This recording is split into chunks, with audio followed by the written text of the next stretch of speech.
안녕하십니까. 이번에는 이제 이거 이재명과 조국이가 완전히 갈랐었다. 완전히 그 레드라인을 넘어가 돌아올 수 없는 강을 건넜다. 이런 이제 그 주제입니다. 원래 이제 이재명하고 조국은 스타일이 성향이 전혀 틀리다고 제가 몇 번 이야기했죠.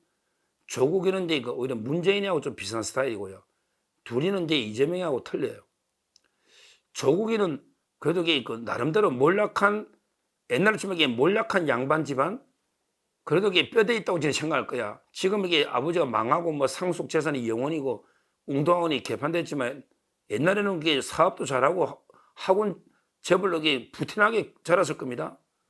그리고 이제 그 서울법대 나오고 유학도 갔다 오고 막 이러니까 상당히 그 나름대로는 이게 그 뼈대가 있다고 좀 생각할 거고요. 그에 비하면 이제 이재명이는 완전히 뭐 진짜 장돌배기 천박한 집안이라고 본인 스스로 그러니까 이재명이 자체는 이제 뭐 거의 공장에 다니다가 뭐 제대로 어릴 때 아버지도 야반 도주하고 도박하다가 동네에서 그리고 집안에 거의 다 보면 뭐 조폭이고 그렇잖아요.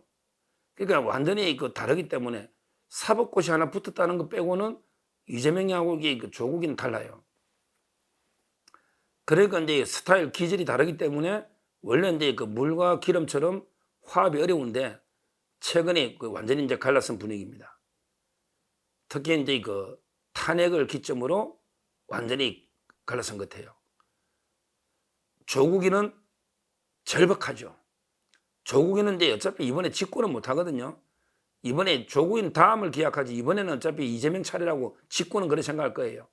대통령 못 된다 이 말이죠. 그러니까 자기는 이제 그 지금 초읽기들한테 구속이 그러니까 이제 어차피 이게 윤석열을 빨리 끌어내려야 확 근데 완전히 엄청나게 대격변이 혼란이 와야 뭐 이게 그 어떤 희망이 좀 있든지 아니면 하다 못해 빨리 조기 선거에서 대통령이 바뀌면 사면이라도 받잖아. 안 그러면 이게 2년 꼬박 채운다니까 2년 채우려면 힘들거든요. 그러니까 조국이는 이게 절박해요. 황운하도 3년인데 대통령을 끌어내리고 이게 대혼란이 오면 혹시라도 이게 판결이 좀 바뀔 수도 있지만 그걸 떠나서 이게 그 조기 선거를 해야 새로 대통령이 되면 자기는 풀이 날 거 아니야. 3년이나 해줄 거 아닙니까? 근데 윤석열 대통령이 2년 6개월 다 해버리면 희망이 없거든. 하루도 애누리 없이 그냥 2년 딱 살다 나와야 돼. 가석방도 안 해줄 거야. 가석방도 안 해주지. 그러니까 이제 그 조국이나 황운하는 게 곧 아마 황운하도 11월 21일에 선거고 조국이도 카운트다운이다 보니까 계속 탄핵하자 이렇게 하고 있잖아요. 근데 이재명 입장은 다르죠. 탄핵하면 이게 지금 엄청나게 역풍이 불거든요. 왜냐하면 이게 탄핵은요, 가장 중요한 게 뚜렷한 대의명분 사유가 있어야 되는데, 지금 윤석열 대통령이 직무하고 관련해가지고 헌법이나 법률을 어긴 게 전혀 없잖아요. 예를 들어 이제 뭐 김건희에서 가십으로 뭐 명태균이나 뭐 어떻게 전화를 했다가 저쩌고 이런 거 가지고 이게 탄핵 사유가 안 되거든요. 안 되잖아요. 근데 탄핵 사유가 안 되는 걸 밀어붙였다가 이게 옛날에 노무현 때 봤잖아요. 노무현 때. 노무현 때는 이게 위법은 있었단 말이에요. 근데 중대하지 않다 해가 기각됐잖아요. 근데 그때도 엄청나게 탄핵 역풍이 있었잖아요. 그러니까 이재명 입장에서는 이게 탄핵 사유가 없으니까 밀어붙이기도 그렇고 또 이게 밀어붙여봤자 국민의힘의 108명이 탄핵에 찬성한 사람은 없잖아요. 그러니까 이제 그 국회 통과도 어렵고요. 무엇보다 이게 또 가장 힘든 게 헌법재판소가 이제 그 진보 좌파가 둘이밖에 없는데 지금 나가서 6인밖에 없는데 탄핵이 됩니까? 6인이면 한 명만 반대로 탄핵 못해. 그렇잖아. 탄핵하려면 6명 이상의 찬성이 필요하잖아. 만장일치라야 탄핵되는데 한 명만 반대하면 탄핵 못해. 그러니까 지금 이게 탄핵이 불가능한 거예요. 이재명이는 그걸 알아. 왜? 수권 자기들이 볼 때는 이게 수권 예비 정당이기 때문에 이제 그 함부로 이게 조국이야 뭐 주장해보고 아니면 그만이지만 12석 자기들은 근데 그 민주당은 그게 조국당하고 이게 무게감이 다르기 때문에 그 역풍을 이게 감당이 어렵잖아요. 그러니까 이제 그 이재명이는 탄핵에 대해서는 동참을 안 하는 거예요. 안 하는 게 아니고 못 하는 거예요. 그 역풍이 겁나는 거죠. 순리대로 갈 수밖에 없다고 저는 보는 거예요. 그러니까 이제 그 조국과 이재명은 그 절박함이나 이게 그 전혀 다르기 때문에 탄핵과 관련해서는 이제 완전히 두 동강이 완전히 뭐 갈라서 버린 거죠. 갈라선 거예요.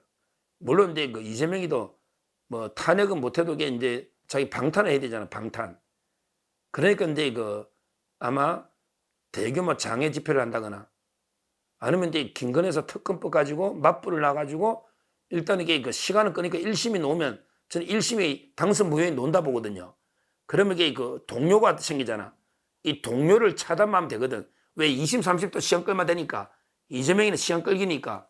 그러니까 이제 이재명의 입장에서는 탄핵까지는 주장 못하고 다만 이게 그 동료하고 있는 민주당의 당원들이나 그걸 차단해야 되기 때문에 대규모 장애 집회나 아니면 이제 김건희 여사 특검이나 또는 최상병 국정조사나 이런 걸로 이게 그 맞불을 놔가지고 어떻게든 나에 대해서 그 부정적인 여론을 좀 막아보자.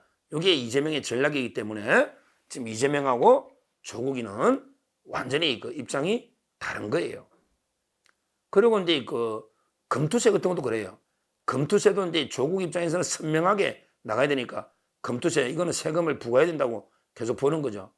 근데 이재명이는 이제 그 집권하려면 또 중도층이나 이쪽도 이게 그 봐야 되기 때문에 민주당은 아마 금투세를 폐지하고 조국에는 이제 그 유지하자 뭐 이런 입장.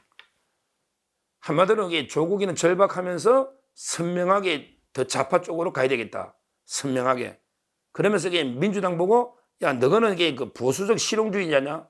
너 민주당 너가 개혁주의자 아니지 않냐? 보수적인 실용주의자다. 이런 식으로 민주당을 공개하고 있는 이런 이제 그 상황입니다. 결국 조국과 이재명의 민주당은 이념에서 이제 완전히 갈라선 거예요. 민주당은 이제 그 조국이 말하자면 보수적 실용주의당이다. 이렇게 보는 거니까 가는 길이 다른 거죠. 특히 그 정책도 다르고요. 그 다음에 그 가장 다른 게 윤석열 대통령 탄핵에 있어서 입장이 전혀 다른 거예요. 그래서 결국 뭐 이제 깨지는 거죠. 뭐. 그러면 이제 과연 앞으로 그 정세는 어떻게 될까? 이 조국 땅이요. 어떻게 될까? 이게 궁금합니다. 조국이가 이제 그 100일째 됐거든요. 100일째 되는 날 여론조사를 봤더니 전부 다 이게 그 최저점을 찍고 있습니다. 와, 조국의 여론조사가요. 취임 100일 날 이제 그 여론조사를 하는데 전부 이제 그 역대 최저치를 찍고 있습니다. 한때는 이게 조국 땅 여론이 아주 괜찮았어요. 뭐 10몇 프로씩 오고 여론도 이게 괜찮았어요.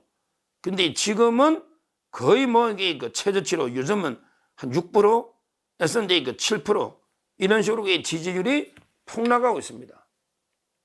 조국 땅의 지지율이 폭락을 거듭해서 취임 100주년인데 모든 여론조사가 이제 거의 최저치. 지금 우리 윤석열 대통령도 여론조사가 상당히 고전하고 있는데 조국이도 그래요.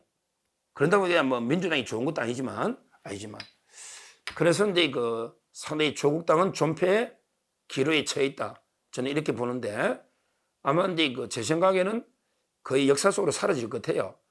아마 이게 민주당한테 흡수합병되지 않을까. 왜 민주당이 그 김부겸이나 좀 있으면 이게 김경수나 들어오잖아요. 김동연도 있잖아요. 그러면 이제 그 조국 당 있는 사람들에게 뿔뿔이 흩어질 거예요. 이재명 쪽으로 가는 사람은 없을 것 같아요. 거의. 주로 이제 대부분은 김경수 쪽으로 붙거나 아니면 이제 일부는 뭐 김동연 이쪽으로 붙지 않을까. 현재 김경수가 11월 30일 옵니다. 그래서 제가 전에 이야기했잖아요. 김경수가 돌아오면 우군이 문재인, 그 다음에 김부겸, 그 다음에 김두관, 그 다음에 호남의 박지원, 우군이, 그리고 이제 그 조국당의 잔당들, 이 자들이 이제 그 우군이다. 김경수는 이렇게 보는 거예요. 그래서 결론적으로 저는 뭐 조국이하고 황운하가 구속되고 12명은 이제 그 민주당에 흡수되면서 조국당은 이제 그 역사 속으로 공중분해 사라지고 그 잔당들은 아마 이제 그 민주당이 흡수돼 가지고 이재명 반대 세력 김경수나 김동연 쪽으로 흩어지면서 반 이재명 세력으로 가지 않을까 이렇게 예측을 합니다. 하여튼 중요한 거는요. 뭐든지 적은 쪼개야 됩니다. 쪼개야 됩니다. 근데 딱 쪼개지잖아요. 우리가 쪼개지면 안 돼요. 우리는 이게 통합해야 되지만 적은 쪼개져야 된다. 근데 자기들이 이재명과 조국이가 이번에 그 대통령 탄핵을 기점으로 해서 완전히 갈랐었다. 완전히 그 레드라인을 넘어서서 이제는 이제 뭐 교도소 서로게 교도소에서 전에 보니까 제목을 그곳에서 만난다고 그곳 해놨는데 그것이 물리적으로는 교도소에서 만날 수는 있겠지만 이제 그 정치판에서 둘이가 화합하는 것은 불가능하다. 불가능하다. 이렇게 말씀을 드립니다. 감사합니다.